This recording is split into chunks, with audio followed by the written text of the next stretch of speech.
The villagers lived in fear. A dark presence haunted their land, bringing death to every newborn. No one knew who was behind these horrors, but the elders whispered about a witch, a cursed soul who had plagued the village for centuries. Ramu, one of the bravest men in the village, lived alone with his 7-year-old daughter, Perry.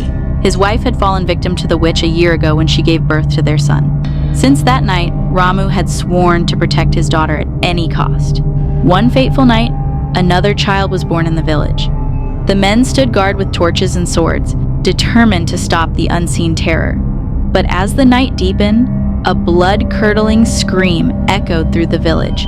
When they rushed into the house, they found the mother unconscious, the crib empty, and blood-stained cloth scattered across the floor. Ramu had had enough. He turned to the village elders, demanding answers. An old woman finally spoke. This witch was once a woman of this very village. Long ago, the villagers took her newborn child and killed him in cold blood. In her final moments, she cursed this land, swearing that no mother would ever keep her child alive.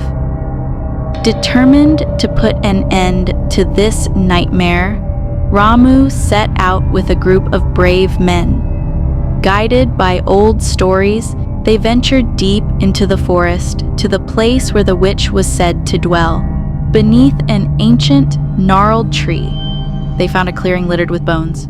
Tiny, delicate remains that told a tale of endless suffering. A chilling laugh echoed through the air.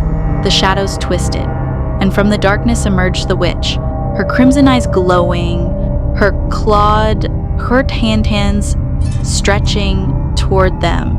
"You cannot stop me!" Her voice hissed like the wind through dead leaves. Ramu raised his sword, but before he could strike, the witch vanished and reappeared behind one of the men, tearing into him with her claws. The rest of the group scattered in terror, but Ramu stood his ground, gripping Perry's hand tightly.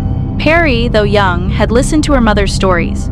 She quickly removed a silver bangle from him by wrist, a gift from her mother, and hurled it at the witch. The moment the silver touched her, the witch let out a terrible shriek. Flames erupted from her body as she writhed in agony. "No! This cannot be!" she screamed as her form crumbled into ashes, carried away by the night wind. The village rejoiced. From that night forward, no child ever went missing again. Holding Perry close, Ramu silently vowed to protect his daughter from every shadow, forever.